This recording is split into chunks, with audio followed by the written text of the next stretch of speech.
Com frequência, a gente faz alguns vídeos aqui apontando a questão administrativa financeira de alguns clubes, projetando a médio e longo prazo qual é a perspectiva de competitividade desses clubes. Isso tem muito a ver com a parte de arrecadação. E é claro, o Flamengo sempre liderando no topo da pirâmide como o clube que mais arrecada, não só no Brasil, mas das Américas. E o Palmeiras ali vindo em segundo com a sua eficiência administrativa, o acordo que teve com a Allianz, o patrocínio não tão mais vultuoso em comparação aos outros, mas antes da Crefisa, né? E a gente sempre vem fazendo essas comparações, explicando como cada vez mais o Flamengo vem aumentando a distância para o Palmeiras em termos de faturamento, né? Cada vez mais se consolidando como um clube hegemônico, pelo menos considerando a parte de gestão financeira. O Flamengo tem uma arrecadação em torno de quase 50% maior do que o Palmeiras, a média dos últimos 5 anos, já fiz um vídeo sobre isso. Mas um ponto que está chamando a atenção, e isso deve mudar a perspectiva de domínio do futebol brasileiro nos próximos 5, 10 anos, ou seja, numa realidade a médio prazo, é como o Corinthians vem se posicionando. Sim, o Corinthians ainda é um dos clubes que mais deve no Brasil. A dívida estimada, considerando aí a dívida com o estádio, também é algo em torno de 1,5 bilhão, um pouco mais do que isso. 1,5 bilhão de reais é a dívida do Corinthians, estimado, tá? Ninguém nunca sabe precisar, porque o estádio principalmente é uma caixa preta. Mas um ponto interessante é que, enquanto o Flamengo está orçando algo em torno de 1,1 bilhão para esse ano de 2023, Palmeiras orçando ali algo próximo de 800, 700 milhões, na verdade, desculpa, segundo o GE, o orçamento do Palmeiras para 2023 é de 700 milhões, o orçamento no clube corintiano, do clube alvinegro, desculpa, do Corinthians, já é de 800 milhões de reais, ou seja, já está ultrapassando o Palmeiras, ainda distante do Flamengo, obviamente, ali algo em torno de 300 milhões de reais em termos de orçamento previsto, mas já ultrapassando o Palmeiras. Se nós pegarmos as últimas receitas dos clubes nos últimos anos, o Corinthians cada vez mais vem se aproximando do Palmeiras, né?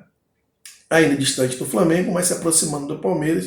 Se eu não me engano, no último ano ficaram com receitas bem parecidas em 2022, depois eu posso pegar esse número real para precisar, mas algo ficaram ali muito próximo, os dois faturando na casa dos 700 milhões e o Corinthians já dando esse pulo em 2023 em termos de orçamento já para 800 milhões. Isso muito em função de acordos comerciais de melhores costurados e negociados. Por exemplo, o Corinthians hoje já tem a segunda camisa uniforme mais valioso do Brasil, atrás do Flamengo, né? Mas já à frente do Palmeiras. O Palmeiras fatura com seu uniforme em torno de 80 milhões, o Corinthians já 123 com novos acordos firmados, o Flamengo 150 milhões, mas o Flamengo deve dar um pulo ainda maior para 200 milhões devido ao novo acordo com a Pixbet, né? Então, o Flamengo ainda liderando com folga, mas é importante ver esse movimento no mercado. O Corinthians, que é a segunda maior torcida do país e sempre teve a expectativa de faturar mais próximo do Flamengo e superar o Palmeiras, isso já está projetado, está orçado para que aconteça já em 2023, já que tem ali um orçamento previsto em 800 milhões versus 700 do Palmeiras. E o que isso indica? Isso indica que o Corinthians deve se consolidar na posição de clube, de segundo clube de maior receita do país, tentando ali criar uma rivalidade com o Flamengo, como sempre foi esperado em termos de perspectivas, né? Óbvio que ainda tem uma dívida vultuosa em 1,5 bilhão, que deve comprometer muito a sua capacidade de investimento, mas isso também, se o Corinthians tiver a gestão correta, a gestão adequada dos profissionais capacitados para tal, e isso parece ser um problema lá no Corinthians, já que as pessoas que estão lá não parecem ter essa, não sei se não ter essa qualificação, mas não parecem estarem indo em direção nesse sentido de ter uma gestão mais competente do ponto de vista financeiro, mas caso tenha, o Corinthians tem todas as condições de equacionar essa dívida e começar a crescer de igual forma como fez o Flamengo, a reduzir cada vez a dívida e aumentar suas receitas, porque tem potencial para isso. Basta saber se vai ter vontade e as pessoas certas para isso.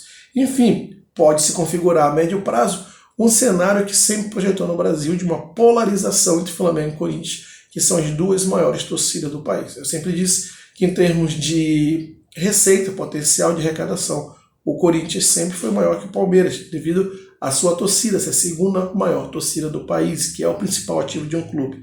E isso, aparentemente, está já se projetando para esse ano de 2023. E num cenário de médio prazo, se o Corinthians conseguir equacionar suas dívidas, tem potencial para isso, ele pode realmente se postular ao posto de rival do Flamengo no sentido de gestão administrativa e financeira, de potencial de arrecadação. Não digo que chegue a igualar, mas pode ficar mais próximo e criar algum tipo de disputa. Um cenário, como eu já disse, previsto por muitos analistas já há anos atrás, e que o Palmeiras meio que se intrometeu, entrou nessa fila aí devido a um aporte financeiro da Crefisa, que se configurou muito mais como mecenato do que um interesse comercial. Mas isso já é um assunto para um outro vídeo. Não esqueça de se inscrever no canal Flamenguista do Norte. É muito importante que se inscreva, dá uma ajuda muito grande para o canal. Deixar aquele like para que o YouTube entenda esse vídeo como relevante e distribua para mais pessoas. Claro, deixe aqui seus comentários, concorda, não concorda? Coloque aqui seus comentários sobre o conteúdo. Compartilhe esse vídeo e até o próximo vídeo.